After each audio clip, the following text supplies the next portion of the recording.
Cleveland woman is killed in her home. Can 40-year-old evidence absolve a dead man of guilt?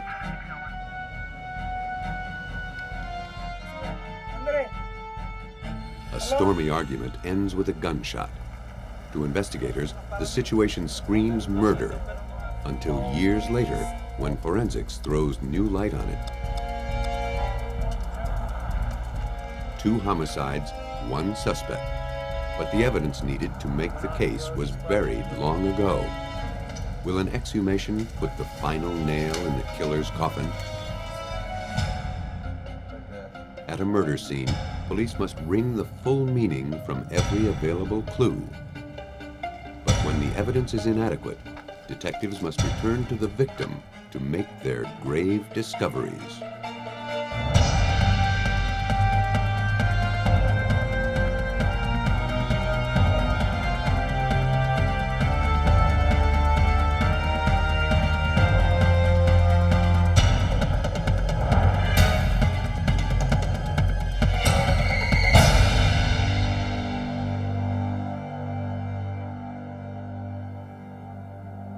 In 1998, a breakthrough in DNA analysis helped solve a 40-year-old murder case.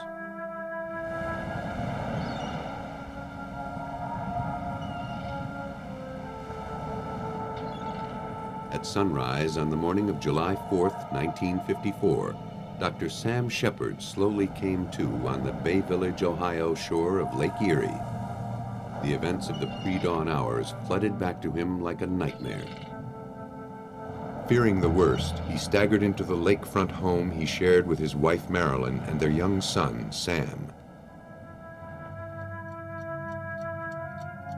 There, in the bedroom, his wife lay brutally beaten to death. She had been 4 months pregnant.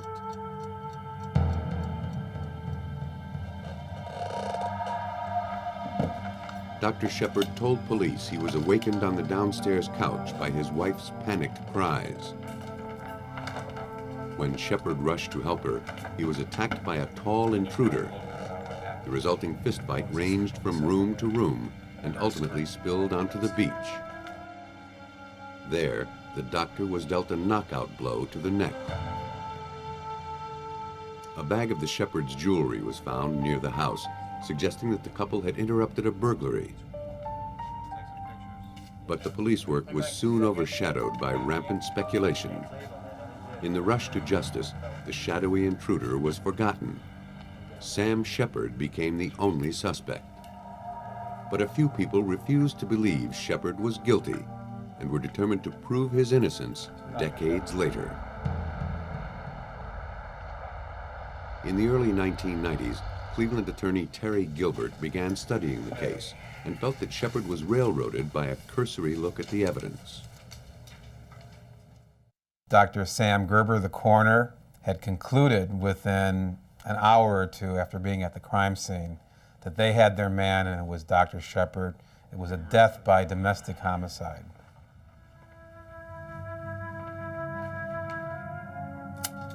A trail of nearly 60 drops of blood led through the house. These were checked to ascertain they were human, but nothing more could be done with them. Forensic DNA analysis was 30 years away. Some of the bloodstains on the cellar stairs were overlooked for decades. Since Dr. Sheppard had no open wounds, police assumed this blood trail fell from the murder weapon clutched in his hand.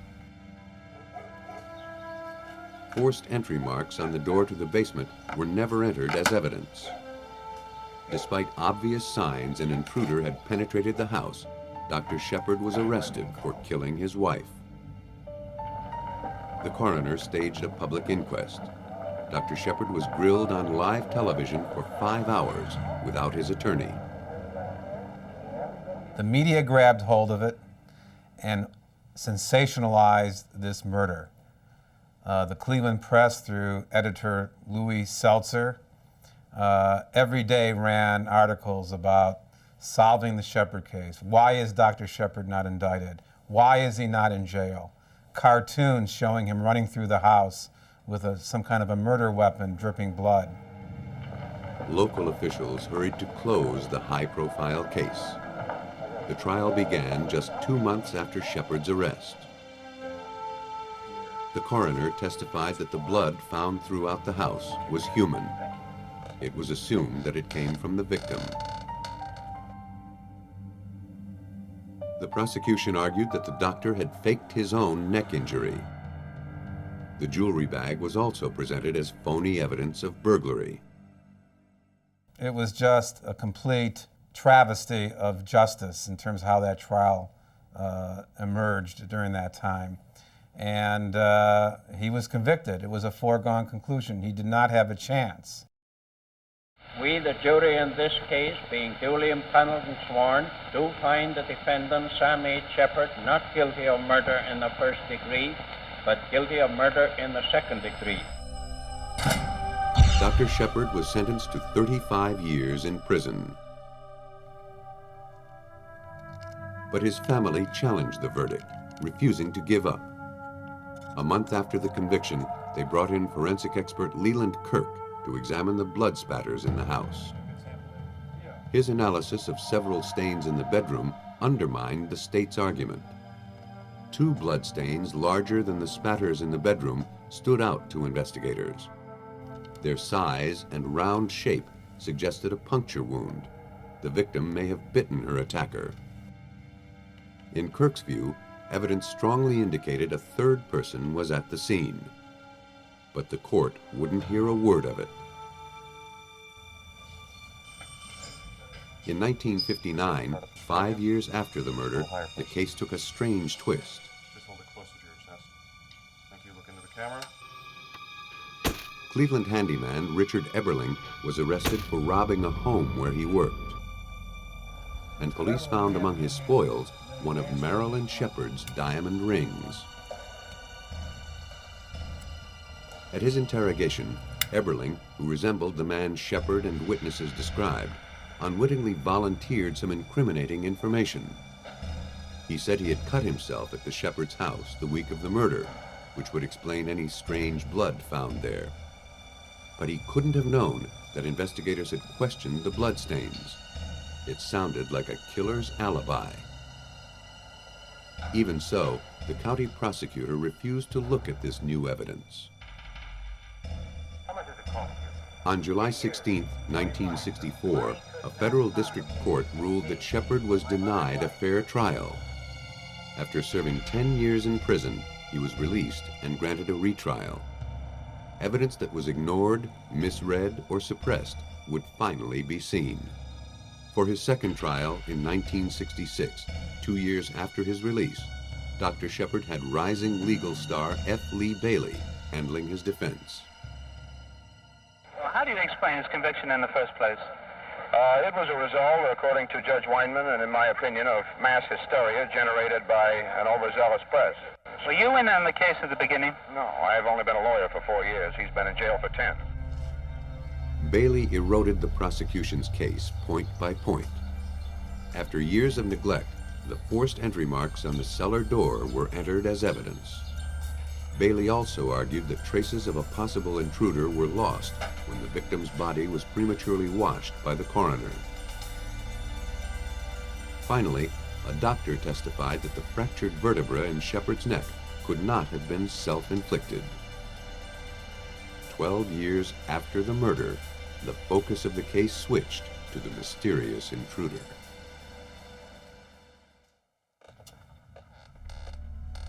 In the retrial of convicted killer Sam Sheppard, the discoveries of forensic expert Leland Kirk were finally going to be heard. Kirk testified that one blood drop on the closet door came from a puncture wound. The victim had died of blunt trauma, ruling her out as the source of the stain. But a re-examination of the autopsy record showed that her teeth had all the signs of inflicting a single powerful bite just before she died. Dr. Sheppard showed no such wound. After a dozen years, the phantom attacker was taking on human form. Kirk's road to the truth was a trail of blood. Any forensic scientist, even then, would have told you that blood, as soon as it hits the air, dries and coagulates. The blood could not have dripped from a weapon long enough to have made the trail. These were all of equal size, which indicates that it came from an oozing wound. And none of this was looked into in 1954. Though the victim was forever silenced, the evidence was speaking out. The second trial lasted 3 weeks. F. Lee Bailey had stirred a reasonable doubt in the minds of the jury. On November 16, 1966, Sam Sheppard was acquitted of killing his wife. But no one reopened the investigation into who had committed the murder. Potential suspects like Richard Eberling continued to be ignored. There was one reason. Many still felt Sheppard was the killer, but that he'd been released on technicalities. Though the bloodstains gave him his freedom, they still smeared his reputation. He couldn't revive his medical practice. Just 6 years after his release, and after a failed second marriage, Dr. Sheppard died of the effects of alcoholism. Through all the turmoil, Dr. Sheppard's surviving son, Sam, lived quietly out of the spotlight. But in 1989, Richard Eberling, the Cleveland handyman and burglar, wrote to him from prison. Eberling was jailed for forging a woman's will and then beating her to death for the $1 million inheritance. Sam met with Eberling. The convict shared little-known facts about the Sheppard case. Sam wanted another trial to prove that Eberling was Marilyn Sheppard's killer. At this point, Terry Gilbert sued the state of Ohio for Dr. Sheppard's wrongful imprisonment. After his release, Sheppard had sought no damages for the loss of his freedom. 40 years after the crime, his family hoped to prove the doctor's innocence by unlocking the secrets hidden in a drop of blood. The bloodstain evidence was passed to Dr. Mohammed Tahir, DNA analyst at the Indianapolis Marion County Forensic Services Agency. And the actual challenge was not the DNA analysis, because this work we do every day. And the only challenge in this case was because the evidence was very minimum, very old. For comparison, Dr. Tahir needed a standard DNA profile from both the victim and Dr. Sheppard. This way, if he found a third genetic profile in the decades-old bloodstains, he would know it belonged to the intruder. Dr. Tahir found a clean DNA profile for the victim in hairs plucked from her deathbed 40 years before. Though Sheppard had died 18 years after his wife, a sample of his DNA seemed as elusive as the killer. Without this forensic key, the case to clear Dr. Sheppard's name was stalled.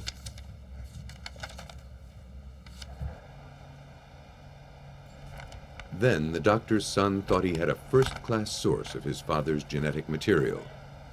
He presented some love letters that his father had sent his mother when they were courting in 1943. Dr. Sheppard's DNA might still be in the saliva mixed with the glue on the envelopes and stamps. But over the decades, the envelopes had been handled by too many people. Any DNA found on them was tainted and unusable. Once again, the case bogged down. There was still one place left to search for the doctor's DNA: his grave. Hounded in life, even death could offer Sheppard no peace. In 1996, an order for his exhumation was granted. On the headstone were the letters VQP, standing for the Latin meaning, "He who endures, conquers." Perhaps after nearly half a century, Dr. Sheppard would finally be vindicated. Dr. Tahir was able to extract a completely clean DNA profile from one of Sheppard's teeth after 24 years in the grave. But for comparison, he needed evidence taken from the crime scene. Dr. Tahir performed DNA tests on the bloody pants Shepherd had worn the night of the murder. While he waited for those results, he processed two other vital clues. The first was the mysterious blood drop that Dr. Kirk had collected from the closet door back in 1955. The second was a blood-stained wood chip Sam had salvaged from a cellar stair tread before his childhood home was torn down in 1993. The results of Dr. Tahir's analysis became the new backbone of the case. There was a third person's DNA in the stains, not Dr. Shepherd's and not the victim's. The mysterious intruder was no longer a product of Shepherd's imagination. He was flesh and blood. But who was the third man? Attorney Terry Gilbert thought he knew where to begin his search. The imprisoned Richard Eberling was required to give a sample of his blood for comparison. Dr. Tahir found that the convict's DNA could not be excluded from the bloodstain on the wood chip or on the pants. The test results were 16,000 to 1 in favor that the strange bloodstain in the house was Eberling's, but those odds weren't good enough. The courts require a certainty of millions to 1 for a conviction. And when Eberling heard his DNA was linked to the bloody stair, he reminded investigators of his alibi, that he had cut his hand at the Shepherd's home shortly before the murder. 40 years after the fact, Eberling knew there was no one to dispute his story. Because the DNA evidence was inconclusive, the truth about the murder might never come out. Time was conspiring to hide the killer's name. Many people involved in the case had long since died. A private detective agency volunteered to locate any surviving witnesses. After months of searching, they found Vern Lund and Ed Wilbert, two other Cleveland handymen who had known Richard Eberling. They remembered that Marilyn Sheppard had once caught Eberling robbing her home. When the victim was murdered, they knew Eberling had the motive. And this prompted one more recollection. Eberling was out sick the week before the murder. He could not have bled at the Shepherd's house as he claimed. Eberling's alibi was shattered. When all the evidence was held up to the light, the events of that tragic night so long ago came into focus. The victim screamed when she found an intruder in her room.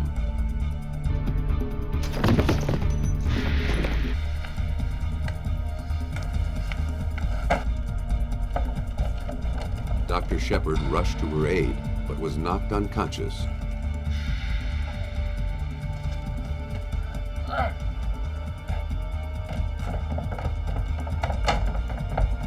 The intruder tried to finish ransacking the house, bleeding from a wound all the while. When Sheppard accosted the killer again, the fight carried on to the beach. There, the doctor was struck so hard, a vertebra was fractured. But broken bones mean little compared to broken lives. It took forensic science 42 years to put the pieces back together. The forensic evidence that we uncovered in '96 was approximately 100 pieces of evidence. It excludes Dr. Sheppard as the attacker and points to a very likely suspect named Richard Eberling. Eberling has denied that he's the killer, but in interviews over and over again, he has said things about the case that only the murderer would say. And this is an open case. It's still unsolved, technically. With each new clue, Eberling's shadow cast a longer pall over the case. But he died in July 1998, keeping his secrets forever. Forensic evidence is only as revealing as the experts who study it. The positive identity of Marilyn Sheppard's killer remains a mystery. But thanks to a clear-eyed look at the clues, at least Dr. Sheppard was able to convince his son of his innocence from beyond the grave.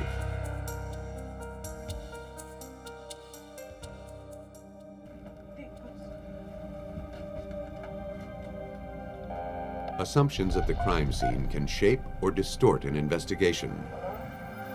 To clear a suspect, investigators must first believe he's innocent and then prove it scientifically. On July 6, 1984, the Platte County, Wyoming Sheriff's Office received a frantic call from Martin Frias. In a mix of Spanish and English, he told police that there had been a shooting. He could not give clear directions to the scene. Since Frias and the officers both knew a certain cafe in neighboring Wheatland, they met there. Frias guided officers to the trailer he shared with his girlfriend, Ernestine Perea.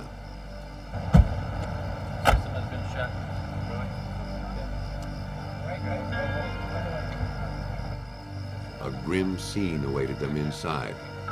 Perea's body lay face up on the floor. She had a wound in her abdomen. Frias's .300 Magnum rifle lay close beside her. Police found 2 bullet fragments lodged in the blood-spattered wall behind the body. Frias said he'd heard a muffled thump before he went to bed. Thinking it was merely Perea hurling shoes in one of her temper tantrums, he went to sleep. Hours later, when Frias awoke, he discovered the truth. His stormy relationship was over. Suicide was the initial ruling. After detectives interviewed Frias, he was released.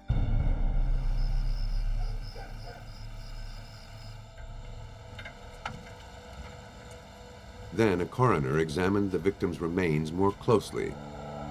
The bullet wound in the lumbar region was small, like an entry wound.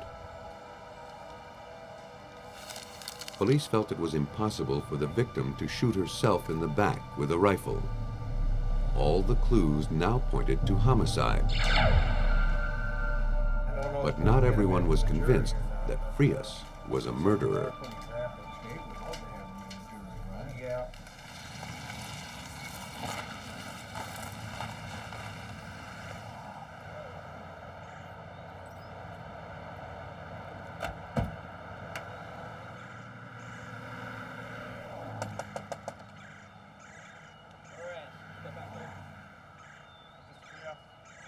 Four days after the death of Ernestine Perea, Martin Frias was arrested and charged with his girlfriend's murder.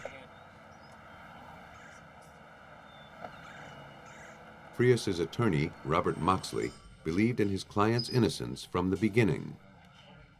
When she was killed and they didn't have the scenario of her being shot in the back pat in their minds yet, they turned him loose. He had no real ties to the community. He'd been there a long time, but he was an illegal alien from Mexico. He didn't leave. He could have just disappeared and never been seen again. But at trial, the state's forensic evidence was more compelling than Frias's cooperation with police. It even outweighed the fact that though Frias had a severely injured arm, he had somehow managed to load, cock, and fire an unwieldy weapon that required 2 good hands. And given Frias's injury, the victim could have defended herself. But none of this mattered at the trial. According to the state's forensic tests, the victim's blouse showed no gunshot residue. Clearly, she had been shot from a distance. A medical examiner confirmed that the clean-edged wound in the victim's back marked where the fatal bullet had struck her. According to the medical examiner, the bullet had then passed through her body, fragmented, and exited her abdomen, leaving a much larger wound with uneven edges. To police, the conclusion was obvious. And so it was a circumstantial evidence case.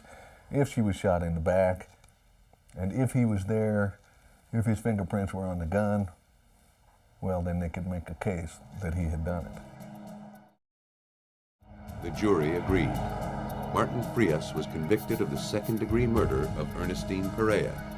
He was sentenced to 25 to 35 years in prison. Moxley appealed the verdict.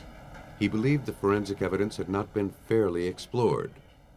Wyoming law had not allowed him to call his own experts in the case. He'd had to use the same experts as the prosecution. At the time, the public defenders were required to rely on the state crime lab to be their neutral expert, while they were still the neutral expert, quote unquote, that was making the prosecution case for the prosecution. Moxley felt this biased the analysis of the evidence against the defendant. Over the next year and a half, he and his assistant, Walter Carroll, fought their way through the courts to have Martin Frias retried. In order to make the case for retrial, Moxley brought on the best experts in the business. He had the victim's wound evidence re-examined by Dr. Vincent DeMaio, the chief medical examiner of Bexar County, Texas. Dr. DeMaio was the foremost expert on high-velocity rifle gunshot wounds. And I found out that he was going to be lecturing in Cheyenne. So I jumped in my car and went to his hotel in Cheyenne and cornered him with these autopsy photos. He took really one look at those autopsy photos. He held them out like this, and he held them up to his nose, and he says, "That's a contact wound." And that's about how long it took him to know that that's what we had. A contact wound results when a gun is fired with the muzzle pressed against the target. Dr. DeMaio's impromptu analysis of the photo bucked the state's evidence in the first trial. But to an expert, the explanation was simple. When the hot gases are propelling a bullet down the barrel of a gun, it is compressing the air in front of it. The last few inches of the bullet's travel outside the barrel is preceded by this air, which is compressed so hard that it's like a knife, and it goes in first, then the bullet goes in, then liters and liters and liters and liters of hot gas follow the bullet. This hot gas had violently expanded the victim's abdominal cavity to the point of tearing her jeans and snapping off the top pants button. The state's original view of the evidence was backwards. The bullet first struck the abdomen, not the back. Though it was still possible the victim had been murdered, a contact wound in her front recalled the original scenario. Ernestine Perea could have taken her own life.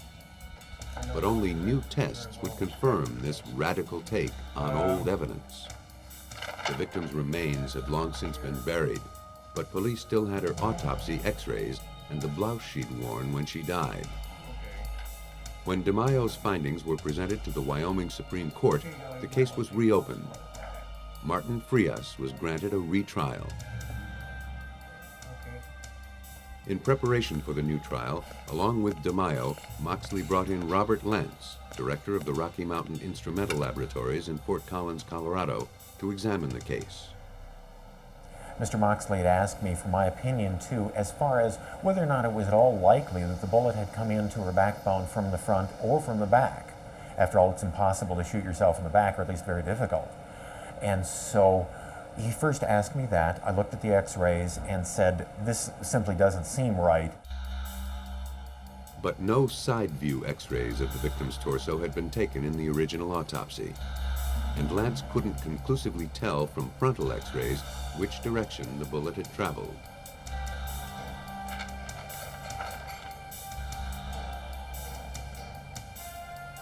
For now, he had to focus on the blouse.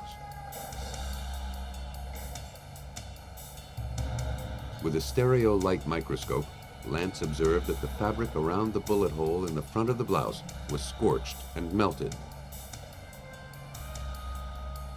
This indicated a point-blank discharge of the weapon, but from the front, not the back. Next, Lantz studied the gunshot residue on the blouse. Its distribution would tell him whether or not the gun was fired at close range. When the muzzle is close to the target, the residue saturates a very small area. At longer range, the residue area expands, but starts to thin out. I tested the overall cloth using what's called rhodazonic acid.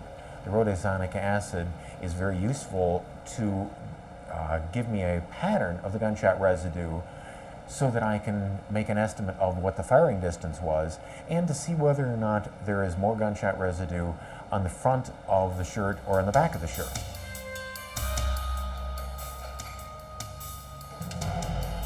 He placed acid-treated paper over the inside and outside of the large bullet hole in the front of the blouse. The hot iron made the acid turn any gunshot residue on the paper bright purple. The prosecution in the first trial had claimed the victim was shot at a distance. To Dr. Lance, the evidence told a different story. And this shows us very easily the pattern so that we could see that there was a great deal of gunshot residue in a very tight mark around the hole and relatively little even a short distance away. Once again, the forensic evidence pointed to a very close-range shooting. If the victim had been shot from the front, she had seen death's approach. The question remained whether she'd welcomed it. In the retrial of Martin Frias, forensic gunshot analyst Robert Lance was wiping the defendant's slate clean with the victim's own blouse. But more rigorous tests were still needed to confirm that the victim was shot from the front. No ordinary microscope would be up to the task. To find the truth, Lance placed samples of the blouse in a scanning electron microscope to analyze the gunshot residue more closely. He discovered that the concentration of the residue decreased as the microscope panned from the front of the blouse to the back. That suggested a frontal entrance wound. The new defense was almost ready. But Moxley wanted to build the strongest case possible for his client's second trial.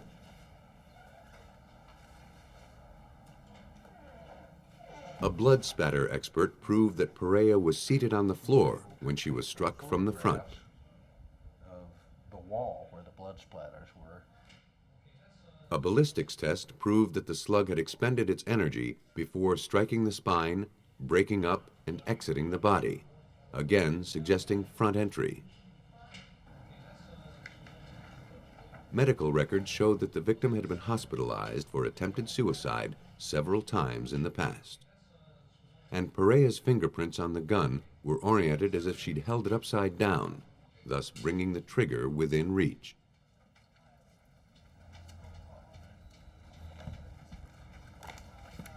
The new evidence was strong, but Moxley was determined to add the victim's own testimony to the new trial.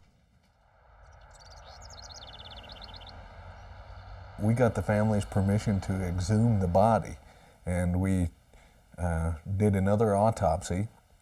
We had Dr. Eckert come to participate in the autopsy, and for the first time they did lateral x-rays. The original pathologist had not done x-rays except from the front, and you couldn't tell the bullet direction from the x-rays.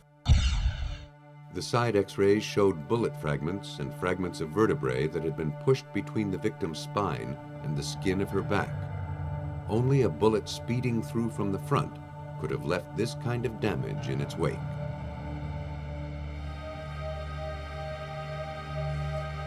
When all the parts of the puzzle were fitted together, a picture of the victim's last night became clear.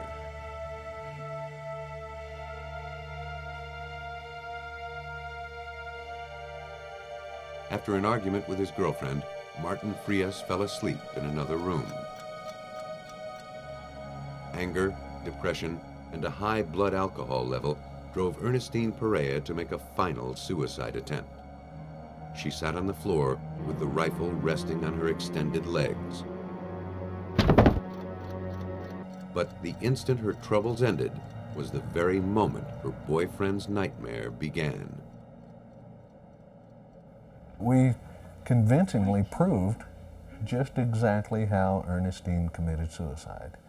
We showed the pathology evidence, we showed the blood splatter evidence, we showed the gunshot residue evidence. There weren't any questions to be answered by the time we were done with our forensic evidence. Open door, please. Ultimately, the new X-ray evidence from the victim's grave clinched the case. In Martin Frias' second trial, the jury needed only an hour and 45 minutes to find him not guilty. After serving 2 years and 10 days in prison for a crime he didn't commit, he was finally set free.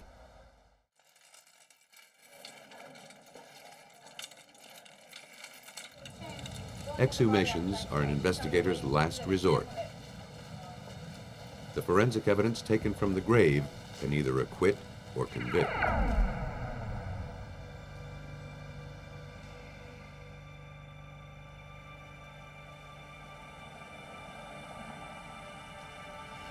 On the rainy night of October 19, 1983, a couple driving on a lonely road in St. Charles County, Missouri, were the first on the scene of a single vehicle accident. The car was abandoned, but the engine was still running. When the Good Samaritan tried to turn the car off, he found blood smears on the seat.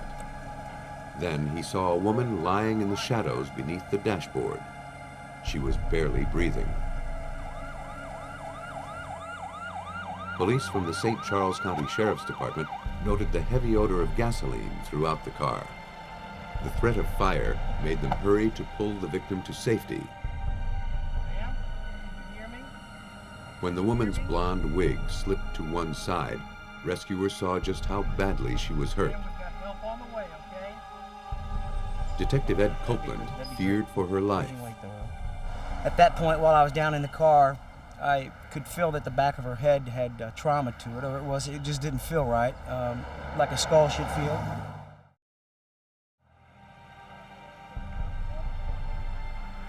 As the woman was rushed to the hospital, the car's registration was traced. It belonged to Jim Williams, a successful electrical contractor. Police phoned Williams, then drove to his home to inform him of his wife's accident. They found him sitting in the rain waiting for them.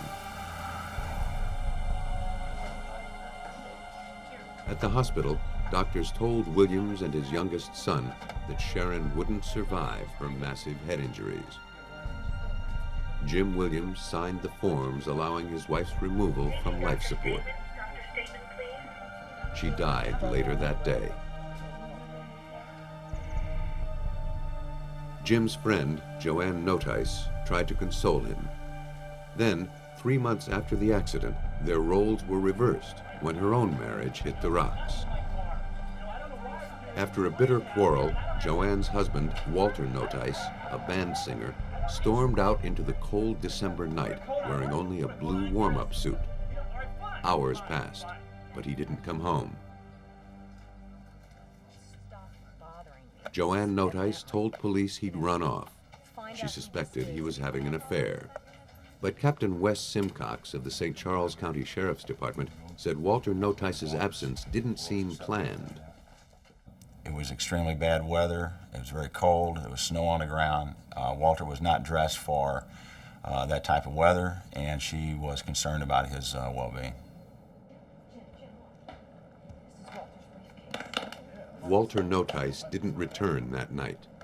The next day, Joanne Nthis and Jim Williams broke into her husband's briefcase, seeking clues to his whereabouts. Oh my golly, look at these pictures. Joanne Nothis's suspicions were confirmed in living color.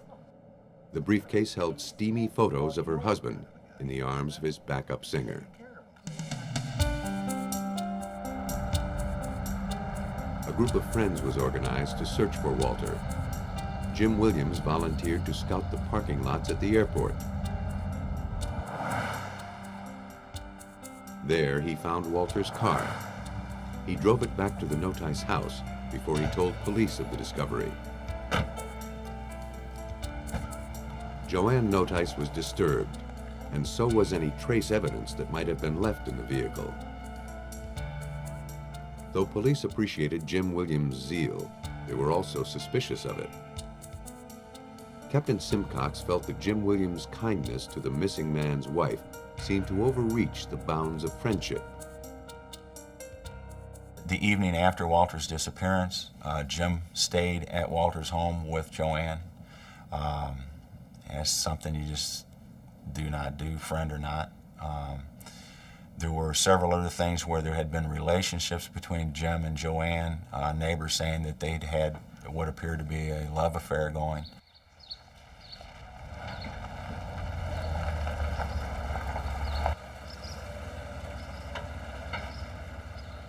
Defying the ugly rumors, Williams continued to aid his friend in her time of trouble. He helped her search the truck the band toured in.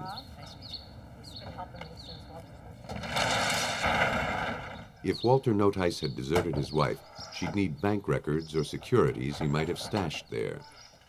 But in the search for money, Joanne came up empty-handed. In the search for Walter, the police had no better luck.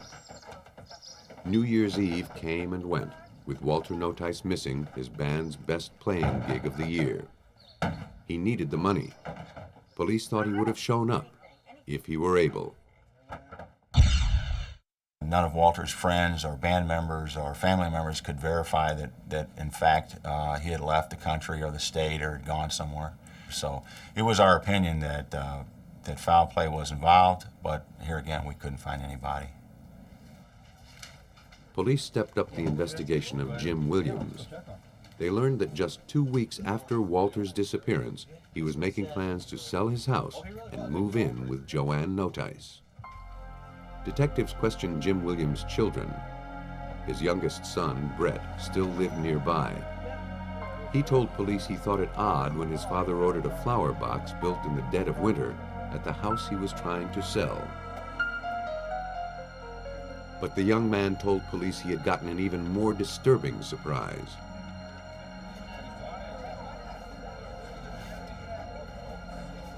One night, shortly after the death of his mother, Brett Williams went out with his fiancée. His father and Joanne Nthis came along. Brett was upset to see his mother's favorite bracelet on Joanne's wrist. Jim Williams was getting on with his life at a breakneck pace. Even more suspicious, police learned that right after Walter Nthis disappeared, his wife began canceling his singing appearances. It seemed that no one expected Walter to make a return engagement. Okay, Mr. Williams, I'm just going to ask you a few questions about the night of the 27th. In the disappearance of Walter Nthis, detectives questioned Jim Williams. Where he had been so helpful before, they suddenly found him reticent.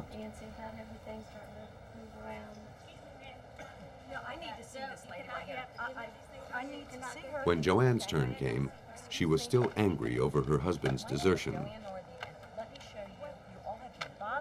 Joanne, during the interview, had made some comments about her and Walter's relationship, that it was not good anymore, that she in fact wanted a divorce. She made the comment that if in fact Walter was gone or dead, that good riddance. So she was not happy with Walter at all. Their relationship was very weak. She wanted out of the marriage, but here again, she did not indicate that she was involved in any way with Walter's disappearance. Detectives refused to give up the search.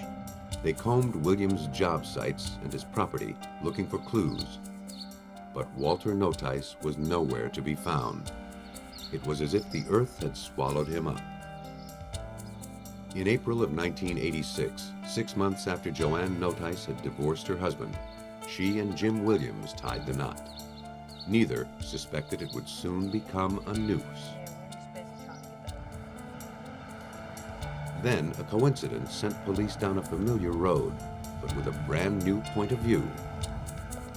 At the exact spot where Sharon Williams had fatally crashed her car, a second car plowed into the ditch. It landed at precisely the same place as the Williams car, indicating it was going the same speed.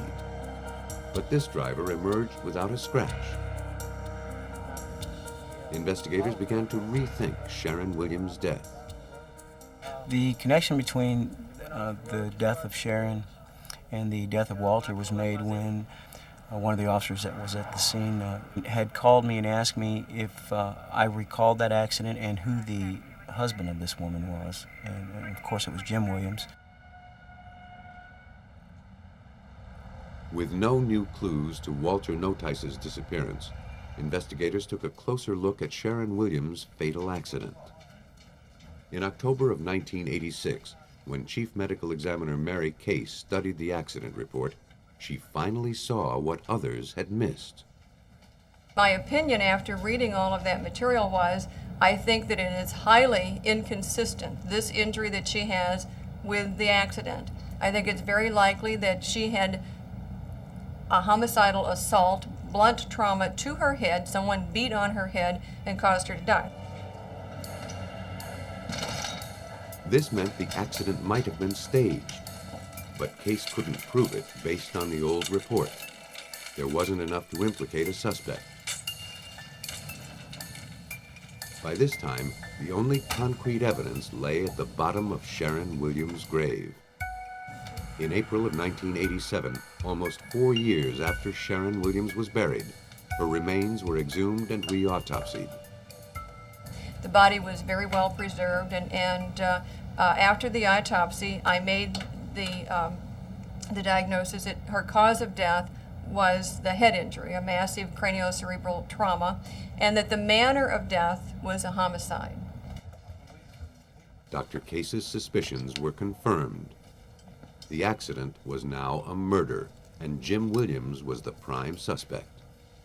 His rush into Joanne Nthis' arms further implicated him in Walter Nthis' disappearance. But police still needed a body to prove it. Pursuing any lead, they interviewed Jim Williams' oldest son, Jim Jr. Estranged from his father, he was jailed in Florida for armed robbery. But for an early release, he was willing to talk. Hey, Jimmy, how you doing? Will you come on out here? Though detectives refused to deal, Jim dropped hints about a well behind his father's old house. Police hadn't seen a well, but they remembered the large planter.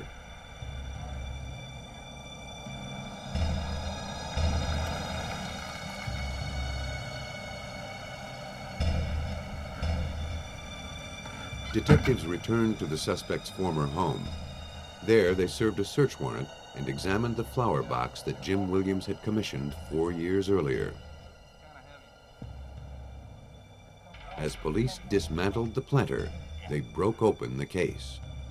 The new owners of the house had no idea they also held a mortgage on a burial plot. We got out there, we brought several investigators with us, and began the task of taking apart a flower box that had been placed over the top of the cistern. Once the lid was removed from the cistern, it was amazing to us that the body of Walter Scott was floating on top of the water.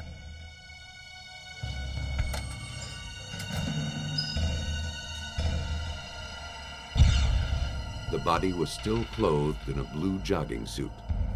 Only now it wore rope restraints and a bullet hole. Dr. Case made a positive identification. The murdered singer had been found.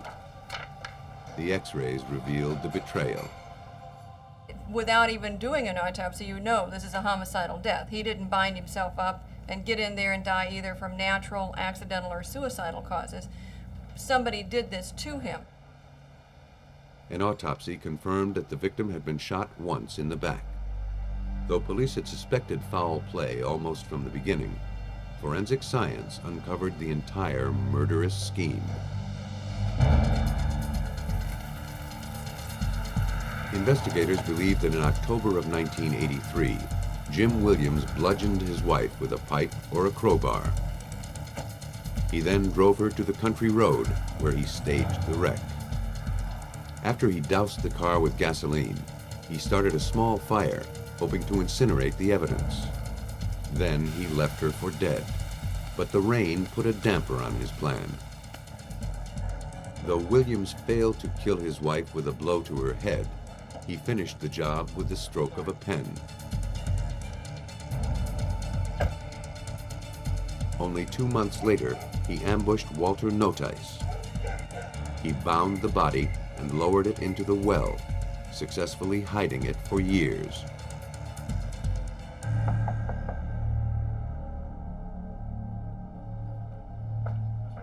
On April 10, 1987, Jim Williams was arrested for murdering both his former wife and Joanne Nothis's former husband, Walter Nthis.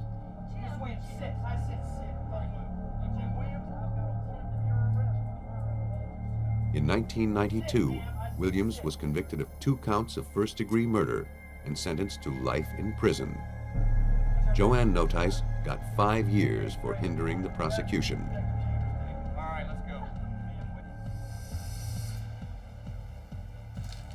Forensic science had given the 2 victims a voice after years of silence. Where the housewife and the singer had been shown no mercy in life, at least in death, they received justice, measure for measure. Detectives know that a cemetery can be an important landmark on the path to the truth. While evidence gleaned there cannot raise the dead, it can sometimes grant peace of mind to those who are left behind. The scene of a murder usually yields a wealth of clues. When properly studied, they can point to a killer. Unfortunately, it's possible for a victim to take crucial evidence to the grave. Then it's up to forensic science to resurrect the truth.